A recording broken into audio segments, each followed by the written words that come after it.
Good afternoon, ladies and gentlemen in the media. Welcome to our post-cabinet brief for Wednesday, the 21st of October, 2015. Today, we will be briefed by the Honorable Prime Minister of Guyana, Mr. Moses Nagamootoo. I now call on the Prime Minister to give you the brief. Mr. Prime Minister. Good afternoon, ladies and gentlemen of the media. I'm briefing you here today in my capacity as a member of Cabinet and with responsibility for public information and government business in the National Assembly. I can recall many of the old faces, but I'm looking around to see if I remember this place. I might have helped to create it, but today when I came through here, this was like maiden new territory for me. I am here for the first time, and I hope I will be able to come back here. All depend how you handle the press conference here today. This is a post-cabinet briefing on Cabinet proceedings on the 20th October 2015. The Honorable Attorney General and Minister of Legal Affairs brought to the attention of Cabinet a number of amendments to bills that should be laid before the National Assembly. These include the Broadcasting Amendment Bill 2015, the Coroner's Amendment Bill 2015, and the Law Reform Commission Bill 2015. It was agreed that the bills would be referred to the Parliamentary Affairs Subcommittee, which I chair, for consideration with a view of having them laid in the National Assembly as soon as possible.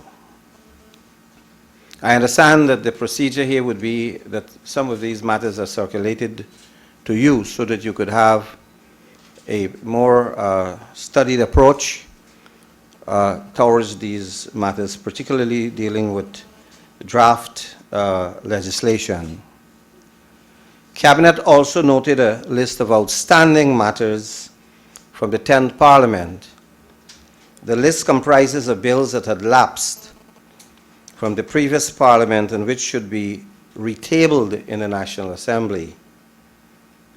Our remit is that we are not opposed to any piece or pieces of legislation that may have been submitted to Parliament before, notwithstanding that they might have been submitted by the then government, that if we find merit in any of the pieces of legislation and they are in the interest of Guyana, we are going to proceed to retable them as bills tabled by this new government and not without prejudice to an acknowledgement that they might have been originated from the previous government.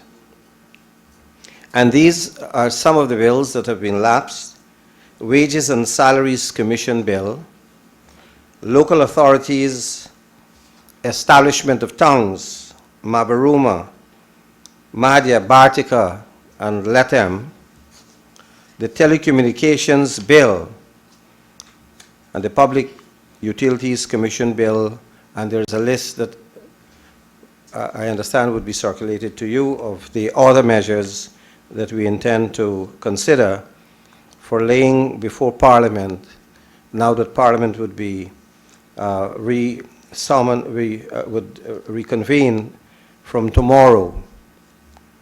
Cabinet received a copy of the resolution of the National Tuchau Council of Guyana that was adopted at their conference in August 2015. The Honorable Vice President and Minister of Indigenous Peoples Affairs sought Cabinet's approval to have the resolution tabled in the National Assembly. Cabinet noted the resolution's expression of thanks to the Government of Guyana for its offer of a partnership to develop indigenous communities, and its welcome of the 10-point plan presented by His Excellency President David Granger to address indigenous peoples' issues. Approval was granted to have the resolution tabled in the National Assembly, and this is also a resolution of the Two Chows Council that committed Two Chows and Amerindian communities to the defense of our national sovereignty and to the defense of our territorial integrity. Cabinet considered and approved the proposal by the Honorable Minister of Communities to appoint regional executive officers for 7 of the 10 administrative regions. Appointments were provided for Region 1. The REO there is Mr. Leslie Wilberg. Region 2, Mr. Rupert Hopkinson. Region 3, Mr. Dennis Jaikaran Sr. Region 4, Mrs. Pauline Lucas. Region 5, Mr. Roderick Edinburgh.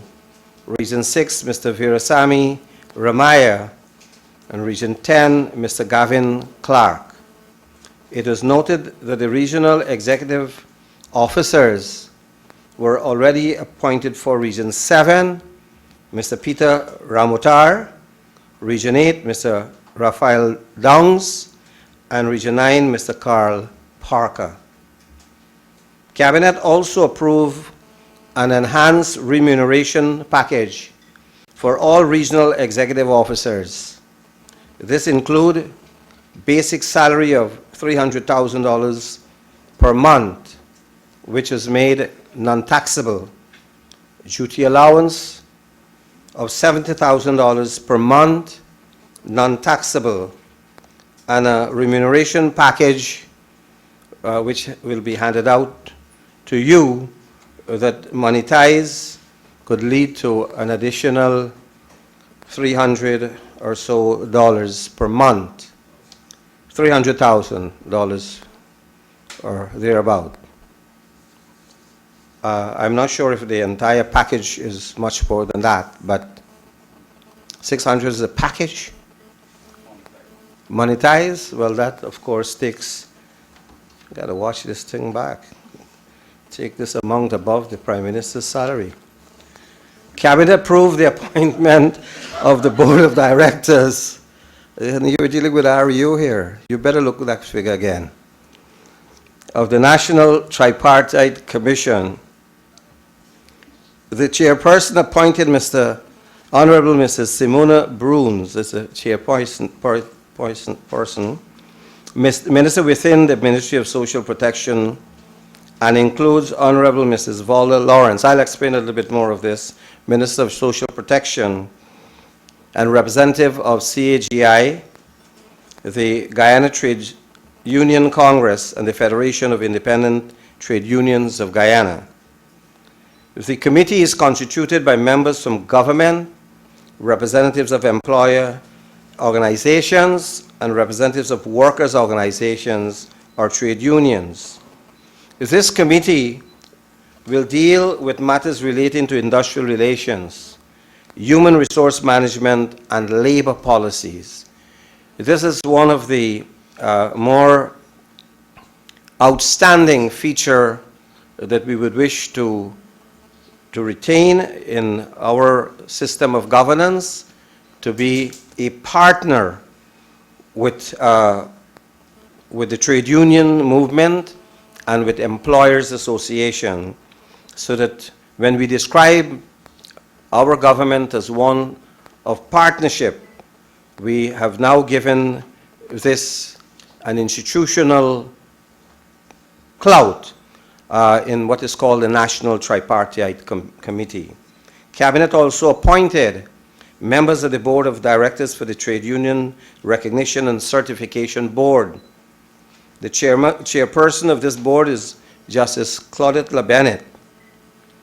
It includes representatives from the Consultative Association of Guyanese Industry, that's KG again, the Guyana Trades Union Congress, and FITUG. Here is another of the partnership model that we have appointed these entities to work along with the government. And this board, a very important feature of the struggles of the working people of Guyana for trade union recognition, emerged from the Trade Union Recognition Act, which is the chapter 9807 of the laws of Guyana, and it concerns the procedures for certifying trade unions as recognized bodies. It means that if this body were to function effectively and efficiently, there should be no poaching, there should be no renegade trade unions trying to impose themselves on the workers. Workers under this law have a right to choose by procedures established, including a poll, what would be the union of their choice. And I believe that this is, as I said, one of the historic high points of the struggles of the working people. Cabinet accepted the offer made by the Demerara Distillers Limited to sell its shares in the Berbice Bridge Company to the government of Guyana. The offer comprises of 40 million shares held by Demerara Contractors and Engineering Limited, a wholly owned subsidiary of the Demerara Distillers Limited, and it represents 10% of the shares issue of the Berbice River Company. As you know, this government is determined to reduce the toll attached to the Berbice River Bridge. And we had taken measures, including provision of ferry taxis, to ease the pressures and burdens of the people who use the bridge. But we have come to a position that while we are negotiating with the bridge company to effect the reduction in the toll, we are also thinking of how this government can place itself in a better negotiating position by attracting shares so that it could have a stronger voice in the governing body of this company. So that we are taking our promise to a further stage of ensuring that our voice is not a feeble one, and that the dominant partners in the Berbice Bridge would recognize that we are serious. We are prepared to go even further. So Cabinet is now, in quest of this, authorized the Honorable Minister of Finance to ensure that this is no joking matter, to conclude the purchase of the shares as offered. He has also been advised to seek the best possible price for the shares. We know the asking price, and we express the hope at Cabinet that the Demerara Distillers Limited, as an outstanding corporate citizen of Guyana, would agree to a reasonable settlement of this matter. Cabinet also considered a concept note on hinterland employment and youth service. Cabinet lauded this initiative from the Honorable Vice President and noted that it sought to fulfill the promise that was made by the Honorable Vice President when he terminated the Youth Entrepreneurship and Apprenticeship Program, YEAP. That's the one where a number of persons were paid $3,000 per month, ostensibly stipend or salary or some type of a remuneration of that sort. The proposed hinterland employment and youth service will see the recruitment of 3,000 youths from hinterland communities who will be shortlisted by the relevant village councils and will facilitate the re-engagement of many of the former community support officers. I repeat that. It will see the re-engagement of many of the former community support officers. This new engagement, however, will involve initial training at such institutions as the Guyana School of Agriculture, the Kurukuru Cooperative College, technical institutes and other institutions of learning. The Ministry of Indigenous Peoples Affairs will collaborate with the village councils to supervise their training, during which they will receive a stipend that would be enough for their basic personal expenses. This stipend will be administered by the village council that would have a role in ensuring attendance and compliance. No free lunch. At the end of the training, the youths will either be employed or will be assisted to be self-employed, and special emphasis will be placed on the most disadvantaged in the communities, especially young women, in the selection process. Cabinet considered the proposal of the Honorable Minister of Education for the provision of the Desiree Fox Scholarship Award to the most outstanding hinterland student. This comes as part of the package. Cabinet recalled that the late Dr. Desiree Fox, a former minister within the Ministry of Education and a lecturer at the University of Guyana, was an outstanding daughter of the indigenous peoples community and served the nation with distinction. This scholarship, which would serve as a motivational factor for hinterland students to further their studies as an incentive for community development, would be awarded to the most outstanding hinterland student from a government secondary school from regions 1, 7, and 9. And the scholarship is to attend the University of Guyana. The government of Guyana will cover all costs associated with the provision of the Desiree Fox Award. Cabinet gave its no objection to a number of contracts. This is, of course, routine here among journalists for work, and this I want to emphasize, in rural communities.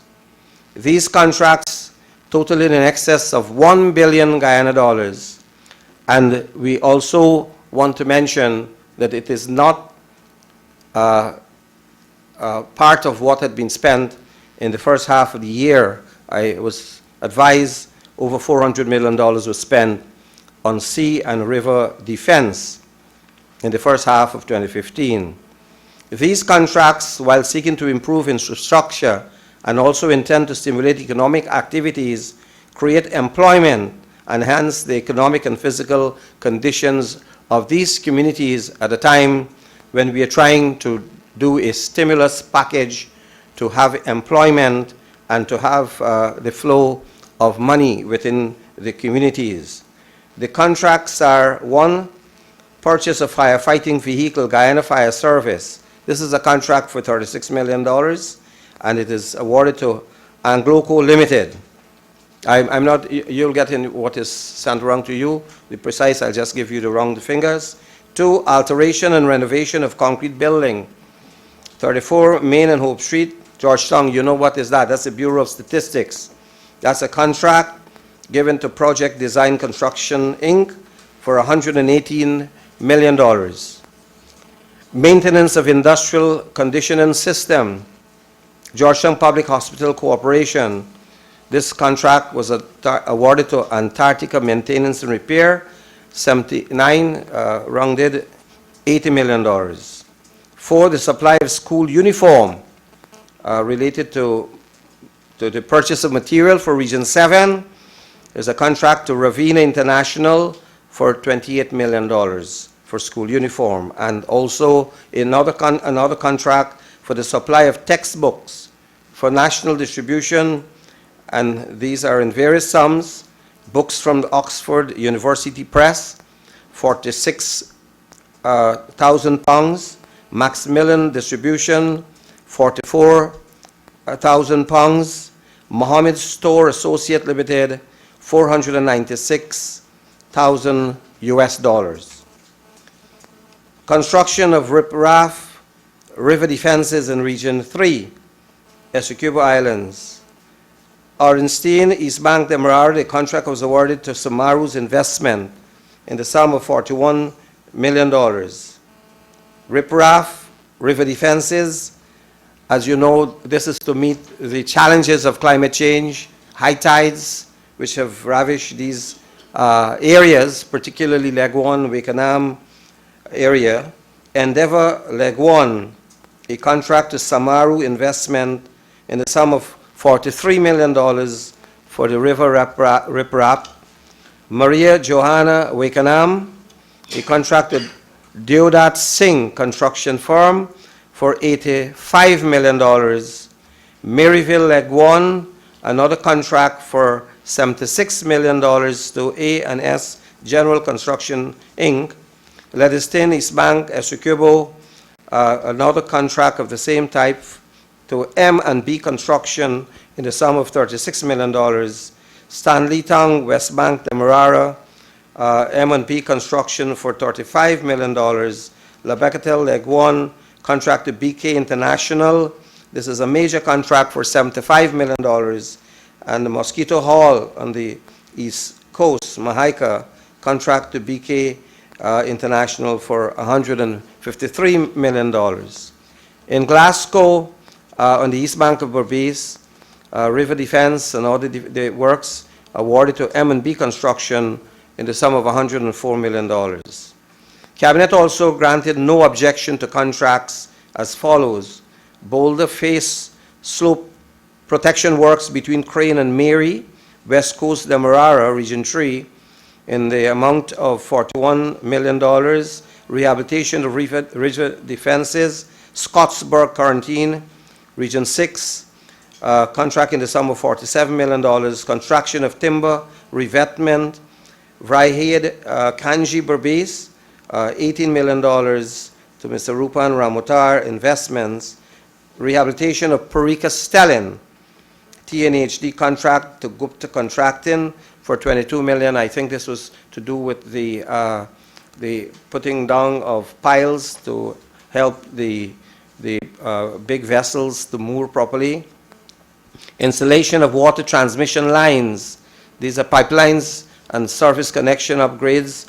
Lamaha Park, Georgetown, Arkisoon Contracting Services, $33 million. Installation of water transmission lines, and this is in Turkine, nearer to home, where I live. Patterson and Liliendal. I am in North Sophia. I think they missed my area. Contract awarded to Nabi Construction, Inc. for $18 million. And the management of water supply system in Mabaruma for $26 million.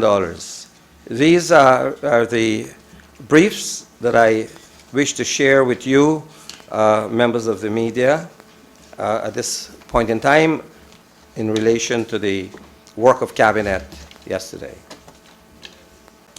Sir, Gary Eliezer, Kaiser News. Sir, on the Berbice Bridge, could you say what is the asking price, DDL's asking price for its 40 million shares? Can you say also if any of the other private investors or shareholders were approaching a similar way and what were their responses? And also, can you give some insight into what are the amendments for the proposed broadcast bill? I take the last one first. This was a bill that was tabled in the last Parliament by the APNU, and it had to do with the reduction in the powers of the minister in relation to the selection of personnel to the Guyana National Broadcasting Authority. The matter has now been referred to the Cabinet Subcommittee on Parliamentary Affairs, and we took it out, and we are looking at the merit, and we will advise Cabinet. Secondly, whether other shareholders have been approaching the Berbice Bridge, I believe that what government seeks to do is to send out a broad feeler to all those who have shares. We know that a major shareholder has raised a flag, a very big flag, and we are going to look at that on its merit, but yes, we are talking to shareholders, but the offer that we have from DDL was in the sum of $45 million.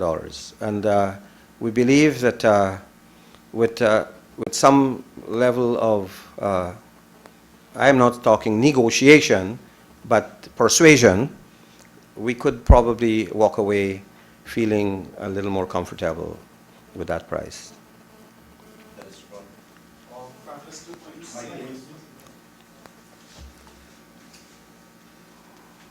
Mr. Broadham, Prime Minister, could you say why now you're looking to amend the broadcast legislation when you would have already selected members to sit in the broadcast authority? Why didn't the government wait until this amendment? There is a practical issue involved. As Prime Minister, with responsibility for this sector, I have had to sign off on application for licenses for a number of operations, and I use the word operations very guardedly. And I have had to ask someone specially to check out the applicants. There is a procedure where the police would give a view, and that's all as much as the police can find out, but we wanted to have better information. Now, these are things that the Broadcasting Authority does not only deal with radio and television, as we know, conventional radio and television. It deals with transmission of all types, coming out from airstrip, anything to do with taxis, and some of the applicants, foreign ships. All of this fall under the frequency management unit, but some of these things are done in relation as a consultation where they have problems of interferences with established radio or TV stations. So that there's a practical reason that the board authority's life came to an end. And we had to put in place a new authority. It is stipulated in the Act that the authority's life lasts for 3 years. And we couldn't possibly wait until you have a broadcast amendment bill in the Parliament to be approved. We don't know how long that would have taken before you appoint a new board. But as I said, one member of the authority had decided not to take up his position because of the same view that Mr. Chabral has mentioned, that he would have rather waited until the bill is revised and then take up the position. Prime Minister, follow, please. How many radio and/or television licenses have you granted on your own as minister pending the establishment of the Broadcast Authority? None in terms of radio and television, but I'd had to sign on to a number of applications in regards to people who applied for other types of communication like radios, satellites, and things like that. And it's not a comfortable thing for a minister as a person to, even though I'm subject to advice from the Frequency Management Unit, I am a one-man show in that regard, and you may probably put your signature on something and it turns out to be something else. So the authority is really where these things should go. Minister, sorry, Adam Harris. And I haven't canceled any.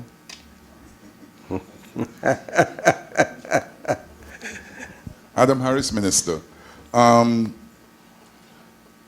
NCN, we had talked about satellite uplink facilities, and there were supposed to be investigations into that, when they were bought, why were they bought, and what were the purposes, and are you going to continue? The board hasn't met and all the kind of thing. What's the situation now with those pieces of equipment that were bought for God knows how many $1 million? Well, a new board has been installed, headed by Mr. Bish Pandey, and I'm advised that this new board has taken this matter very seriously, that you had this equipment lying there for a number of years, 2 years now, and had not been activated while the monies were being paid by the Learning Channel, which is Ministry of Education, which is revenue of the people of Guyana, to a private entity to carry forward the signals via satellite of the Learning Channel. So we believe that either there has been collusion, I couldn't see, or a massive recklessness in regards to assets purchased with the taxpayers' money. And so the new board will have to inquire what really happened in the same way that it has to inquire several other things. We are seeing now surfacing, and I have been aware of it for a while, a new generating plant that has been left to rot in the premises of the NCN when we had these blackouts and the radio stations are knock off the air, and also the arbitrary undertaking to fund the transfer of the mass from Sparendam to the countryside for whatever dubious reasons. That was for us a serious matter that reflected on the management then and perhaps even now. But I am expecting the board to address these matters. I'm not going to get involved. Follow up, I know that how is your office's investigation going into the same uplink equipment, and the chairman of the board, Mr. Pandey, has told the Starbuck News that they still have to work out if the equipment that's actually there, if it's feasible to actually do uplinking, if all the wires and all the accoutrements are there. What is your office's take on that, and how is your investigation going? Well, I am advised that there are two sets of equipment there that have a superior advantage, that if both were to be installed, you could have the Learning Channel taken. And when I say Learning Channel, I want to kindly indulge me a bit here, could be taken to all parts of Guyana. There wouldn't be a part of Guyana that wouldn't be covered. And in view of the Venezuelan threat to Guyana, and what has now turned out to be a trade and economic embargo against our country, from a country that had condemned trade and economic embargo against their other friends, we feel that we need to take our message and education about our sovereignty to all parts of Guyana, so that the equipment that had been left to idle and rot, I'm using an exaggerated term, was for me a criminal neglect, not to be able to service all the areas. I have seen the topography that you could reach to about 13 different locations from Letham right up to Point Player, and you could have transmission of television visuals, signals to all these areas, right into iTunes and so on. And why this has not been done would require a lot of investigation. Also, I want to tell you that because of this factor, and maybe I'm opening up a new area of your concern and perhaps controversy, that when we had discovered that there was $23 million in the budget for 2014 to buy a four-wheel vehicle for the then Prime Minister, I had undertaken, I was told that that money was still there, and I had called the Minister of Finance to ask whether the money could be spent on buying vehicles for the new Prime Minister, and they said the money was there, only for us to discover after the budgeting process was concluded that the money disappeared. And Mr. Ashley Singh, then Minister of Finance, misappropriated that sum to buy vehicles for himself. And for his ministry, I understand he bought 3 vehicles by trading in his vehicle, which I understand too wasn't all that bad, but he wanted a luxury vehicle. So he took that $23 million, and the then Prime Minister said nothing about it. So that actually what happened is that they put a new set of money into the budget to be able to buy a four-wheel for the Prime Ministers. You saw when I went to St. Cuthbert's Mission, Pokuri, the other day, I had to borrow a four-wheel vehicle to get there. No way a car can get you inside there. And the other day I was driving a vehicle in Lamaha, going down West Indian Road. It cut off in the middle of the road because they got some in that fleet that were 14 years old and so on. So what I did, the first thing I said, can we take this money and buy the uplink device for NCN? That was the first point that I made, so that we knew that at a time when your country is under threat of aggression, that you need to communicate with your people, and the equipment to have the capacity to do so was important. And we were advised that there was no such equipment, that we had to buy. The Minister of Education took to Cabinet a memorandum seeking $23 million to buy the equipment, and still we were not told that there was equipment there. Cabinet approved of the sum.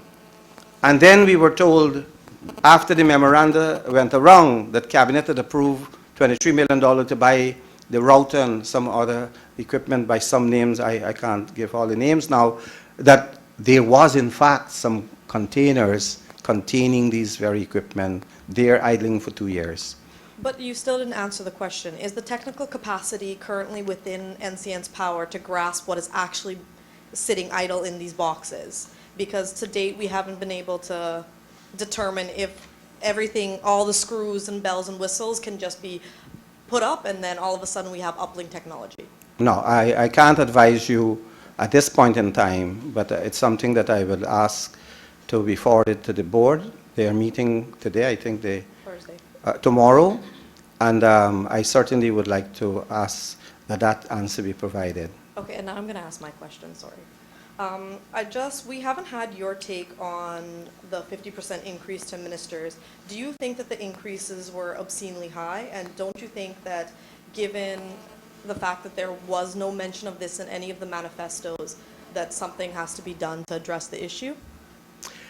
Yes, I think that something had to be done to address the issue. I believe that this is one failure of PR for which I take responsibility as head of the information services of the government, that it was not explained fully, it was not properly packaged, and I believe that the very fact that you're asking the question that there is 50% increase shows the extent to which this matter had been allowed to spiral out of control, in a sense, that people are bandying about figures arbitrarily. There is no 50% increase as a facts from the point of view of facts, because I'm dealing with what the question was. I believe that there has been a studied attempt to correct some abnormalities in the salary scales of the ministerial bureaucracy, if I may call it that. Starting from the president coming down. But it had to be explained why this was necessary. A minister working, a junior minister above $500,000 was getting less than the minister's permanent secretary. And so that remained. There was no 50%. Junior ministers, 8 of them, would get that salary lower than the permanent secretary. A senior minister and a member of cabinet was elevated. That's where the 50% came in to amount around $800,000 or so. Perhaps not exactly 50%, but I would say not more than what the advisor to the president was receiving before we got into office, with the persons I had described as fat cats while I was speaking in Parliament, and certainly not the amount that was paid to people in the higher echelon of Gaisuko and GPL and state and government boards. So we realized that if you were to elevate the salary of the ministers, then yes, it is a steep increase. But you're dealing in all, and then you have the vice president, a category that had not been created before, that were placed in a salary range not more than a presidential advisor before, in those who were getting, some of them were getting 3 million, but certainly this wasn't a 3 million category. And of course, the anomaly that had started quite a lot of this is the salary for the Attorney General. The Attorney General was getting a salary that was higher than the Prime Minister. I could appreciate where a government felt that they didn't have a lawyer to offer as a Prime Minister in the past. So they allow a functioning lawyer becoming the Attorney General to have more pay than the Prime Minister.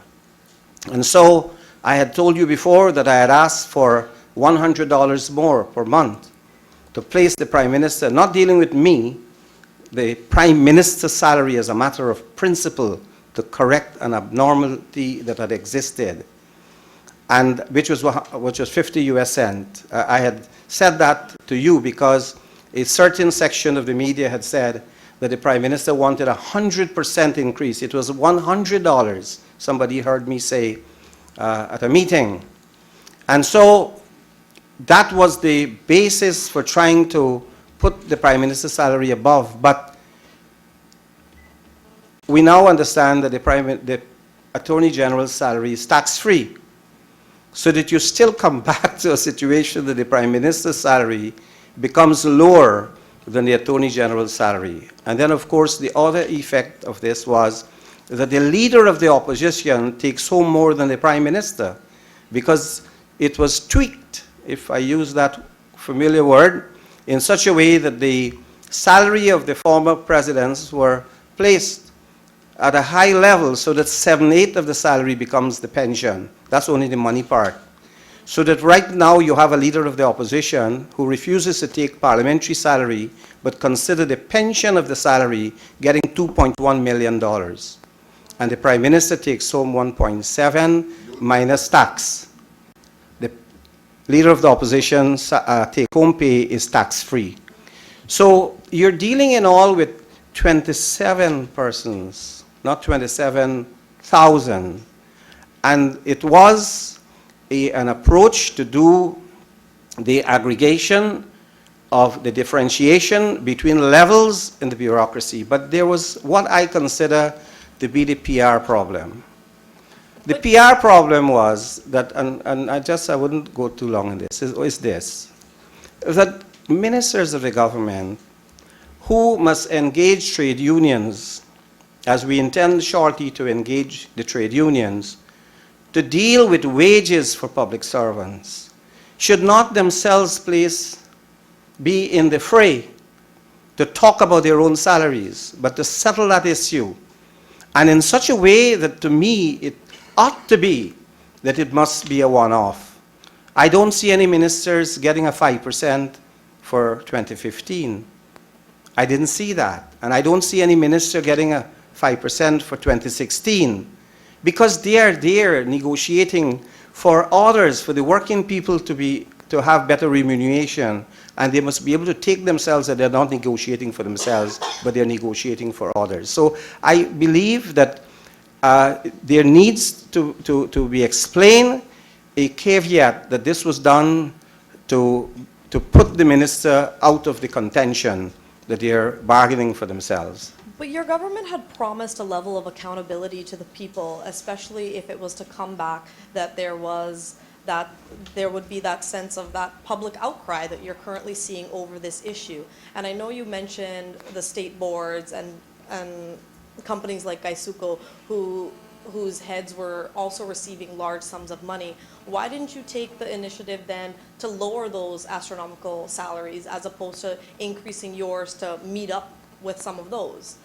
And don't you think that your government now has a responsibility, given the public backlash, that you have to do something to address it, because the man on the street is making $50,000 and you're making 200 times that?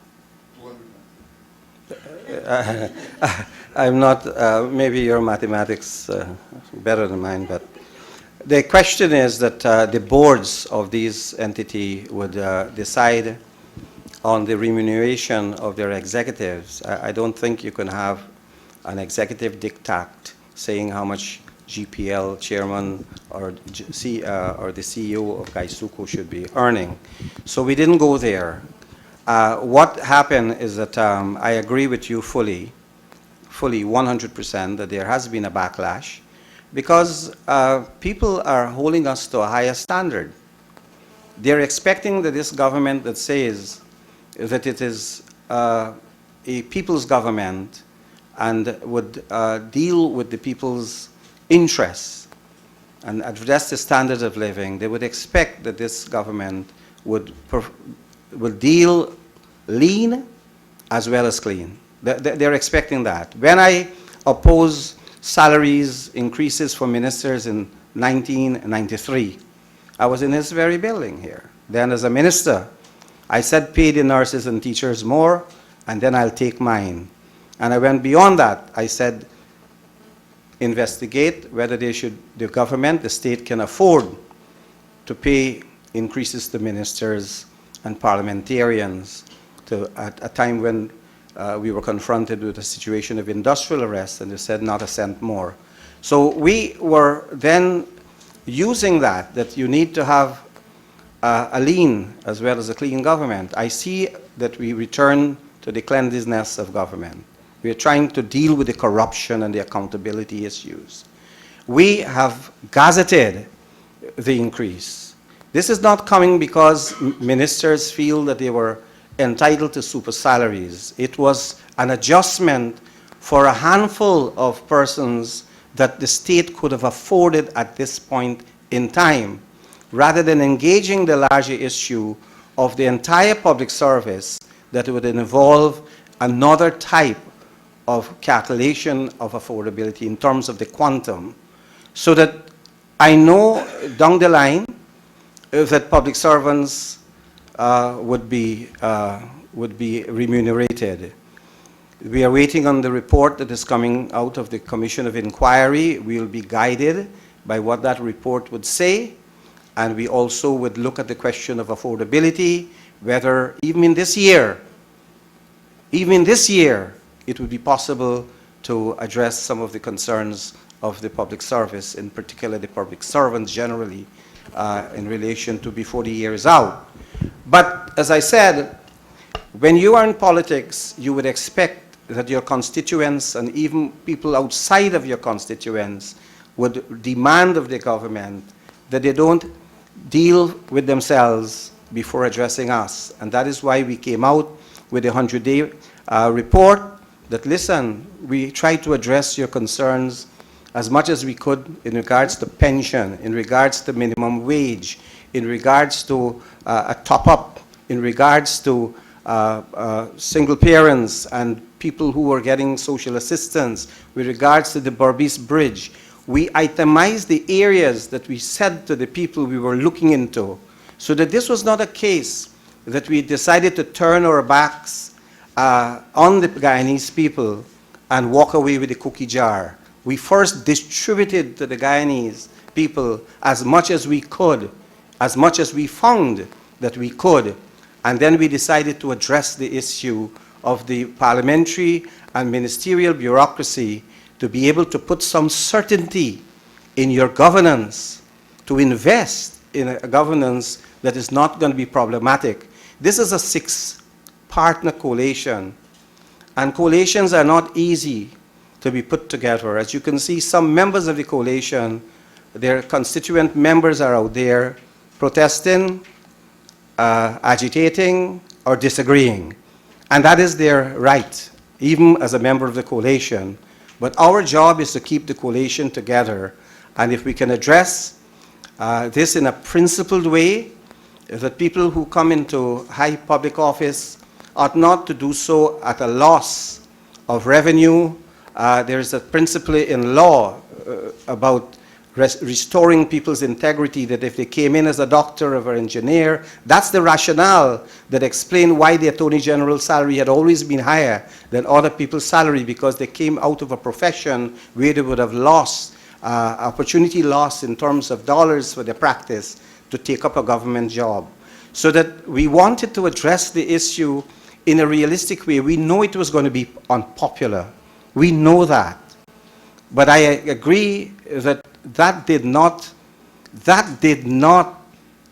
at least justify why we didn't go out to the bottom houses, to the grassroots, and explain to the Guyanese people what we are doing here, that this is a phase that we want to fix our governance, to be able to deal with our bureaucracy, to create certainty that they will discharge their responsibilities towards them, and that we are there for you and not for ourselves. This is not about greed. This is not about anybody asking for salaries. And I stand here today before you as one of those persons who stood up against salary increases. The other day I traveled to Toronto in the United States. I bought a third-class ticket, an economy ticket. I'm a prime minister, myself and my wife, because I'm a fiscal conservative. I do not believe in spending money. The lady from NCN in Berbice came the other day saying I went to the place, she didn't have a chair. She didn't have a proper table, and she wanted a table and a chair. And I know NCN, I can't use the word here, they fiddle so much with the money that they can't afford to give their own employees a decent desk, a chair to sit on. I walked down in the office of the president, right down here, and I located chairs, and I located a table, and my whole staff, they were laughing at me and saying, God, you're miserly. I'm not miserly. I know that there are things that are available that could help others, that if you don't need to go and buy if you don't have the money. Because I'm too old to thief. And at one time I was too fat to run. So I walk around in the yard and see what I can get. And I think she would be comfortable with 4 chairs, not one, and a nice executive table, one swiveling chair, they call it as well. Now, the point is that we have to show that we care. And that is what informs us. And when I travel economy class, it's not because I can't afford to get into the first class, because that's state's money. I'm comfortable where I am because there are a lot of people behind me who feel that their leaders must set an example. And that is why for many years, I did not use the VIP lounge. Even when I was a minister, I put my hands up and I walked through the screening instruments, but people must see that a minister of the government is subjected himself to scrutiny. So we have to lead by that example, and I see that this debate, this rage has run its course, and it has run its course in such a way that it is not simply to question a decision that was made by cabinet. It was to damnify, it was to insult, it was to demean, and to paint us all as a bunch of greedy, hungry, thieving ministers who had come into government. I can assure you that no such thing has been intended, or else I would not stand here before you to speak to you. If I could have done differently, people tell me a lot of things about my life. I'm still living in my house. I pay myself to raise the floor, the concrete, to prevent that place from being flooded again. It was recently flooded out. I build my own security hut. I build my own security bathroom and toilet and laundry room. I'm trying not to even drink again. So the question is that we do a lot of things with money. Every day we help someone, and it is not the love of money that has motivated the salary increase. It was to be able to do the differentials, to be able to set the anomaly clear. We have not totally done so, but I don't think we are going to revisit ministerial and parliamentary salary for a while. That's my feeling. Ladies and gentlemen, unfortunately, we have run out of time. We can only have 2 more questions. You will ask one, Mr. Mosley will ask one. You'll ask your questions, then the Prime Minister will answer, and then we'll be through. Thank you. And you must forgive me, I'm a long talker, and I got to get accustomed to this idea of press conference. See, Ms. Balgobin, well, really, you got a smirk there that it's not a lecture session, but sometime, it's the first time I'm meeting with you.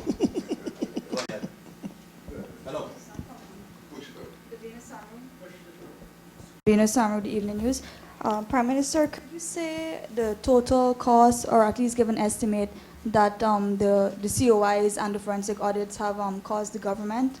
If you can't give that figure right now, could you say if the figures will be released to the public and how soon it can be released? I will undertake to provide that. I'm asking the Chief Information Officer, Director of Public Information, to take a note, and we will have that information. You want it to be sent to you directly or just sent to the general media? Well, you can send it to the general media. Thank you very much. Prime Minister Gordon Mosley, News Source. Sir, with regards to the salaries, as you yourself would have admitted, in the past you have turned down salary increases, saying you wanted the nurses and the teachers to get their increases first. What has changed your mind this time around not to do that again? And sir, could you also say what is the government's real plan for management at NCN? We are seeing the Department of Public Information, which falls under you, posting photographs and complaining about the state of NCN. We're seeing the Chronicle complaining about NCN and its management and its salaries. So what exactly is your plan for the CEO of NCN and management at NCN? The matter of NCN, I believe, is being addressed or ought to be addressed by the new board. I believe some of the things I'm reading in the newspaper came out of an audit that was done. I myself, I have seen some, not all, and which provoked me to visit, and you could see the place.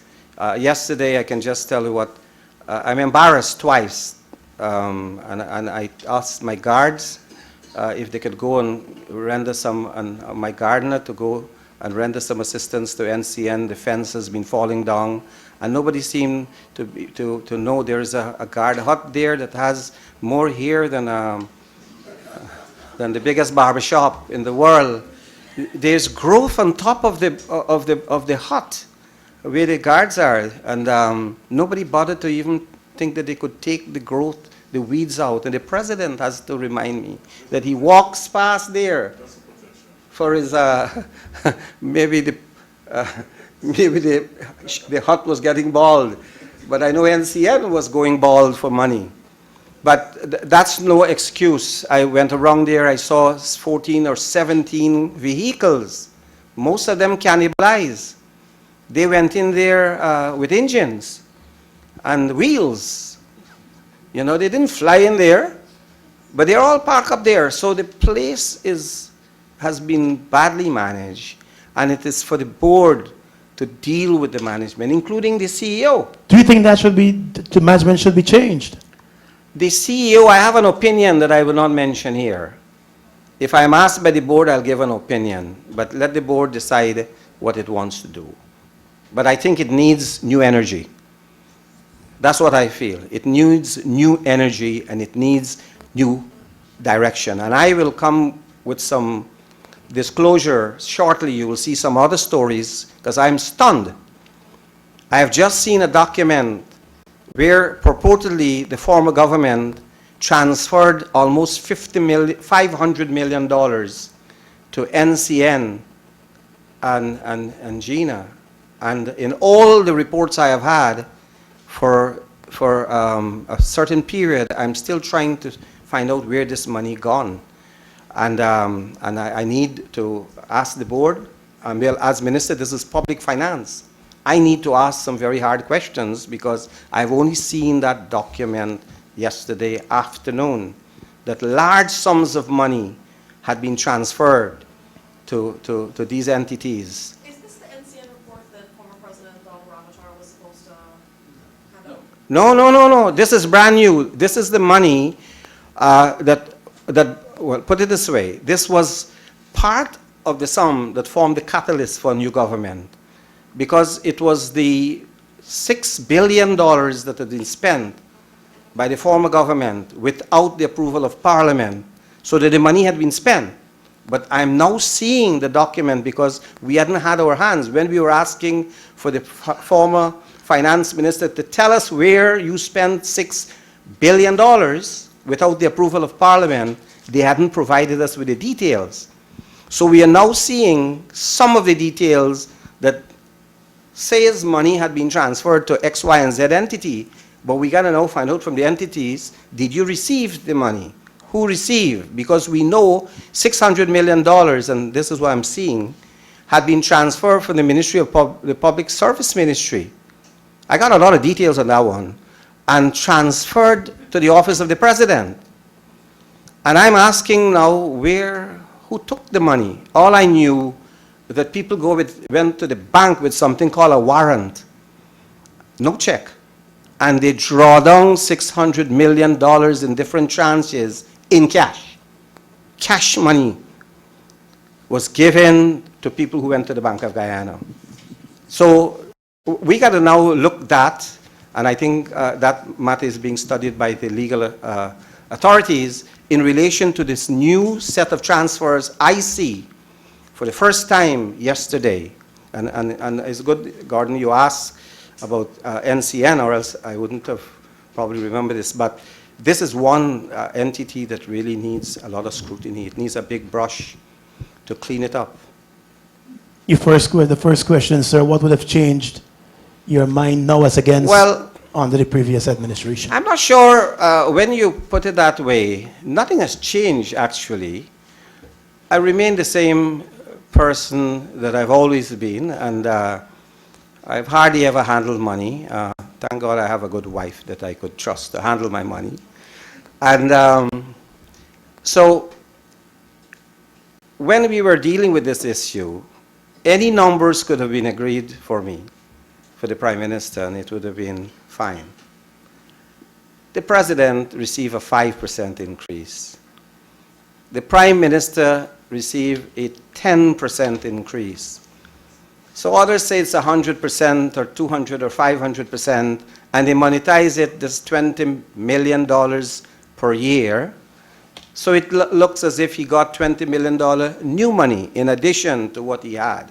So there's a lot of things that are floating around there that tends to distort what really took place. Because really and truly, the Vice President got no increase because it's a new salary structure was set for them.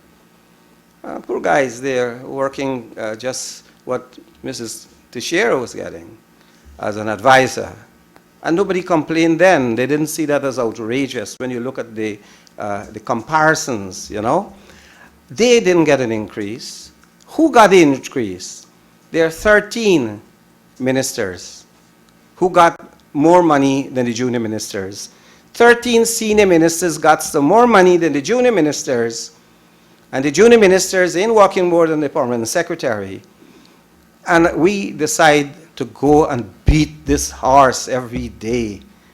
We are flogging it. So, Mr. Gordon, it's not that we change. It is that we wanted to put in a system that would allow us to govern better. And it's not the quantity of the money. It is the principle of correcting the anomalies that had existed. And I, for one, I say this again, there is no way that an attorney general who is an attorney would get more money than Nagamootoo who is an attorney. There's nothing that justifies it. And if it was wrong in the past, it must be wrong now.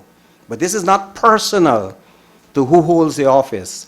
It is to the principle that you don't have a situation anymore where you can say that you have to pay for legal brain. You're not paying anymore.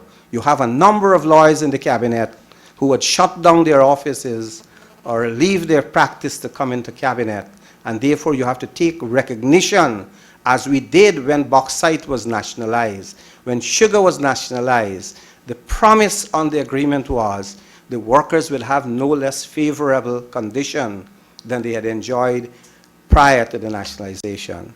So that if someone came into government, you must not expect them, you must expect them to give their service and their commitment and their loyalty, but the condition under which they came, the financial condition, ought not to be no less favorable than what they enjoyed the day before they were sworn in. But they didn't add seeking elected office, Prime Minister. Seeking elected office anywhere in the world carry a salary. It could be more or it could be less, but nowhere in the world do you see someone walk into office and not expecting to be remunerated because they still have a life to live. So this not seeking office is not an altruistic, philanthropic journey that the day you walk into office, you take your clothes, you drop it at the door, and you walk through naked because you're now showing the world that you're clean. Public office is not about that. Public office perhaps will tell you where to get a better suit, a better tie, or a better jacket, better skirt. Public office has to do with also that. And therefore, I don't believe that those who are saying that we have come into public office with an expectation that we will earn less ought not to seek office. Because if that is what happens in every sector, no one will want to be a judge, because you will tell the lawyer when he becomes a judge, you will get far less, and perhaps not even what you dream of getting as a lawyer if you became a judge. You will have no one who could become your chancellor, no one who will become your chief justice if you told them that this is high public office and you must come in and serve. They all want to know that they're remunerated decently, perhaps not super scale, but decently, and that is why chancellor and chief justices' salaries have been tax-free. You don't touch their salary because you don't want to interfere with them. You give them enough to be able to dispense justice dispassionately as they took the oath without fear or favor. And when we came in, we said without fear and favor.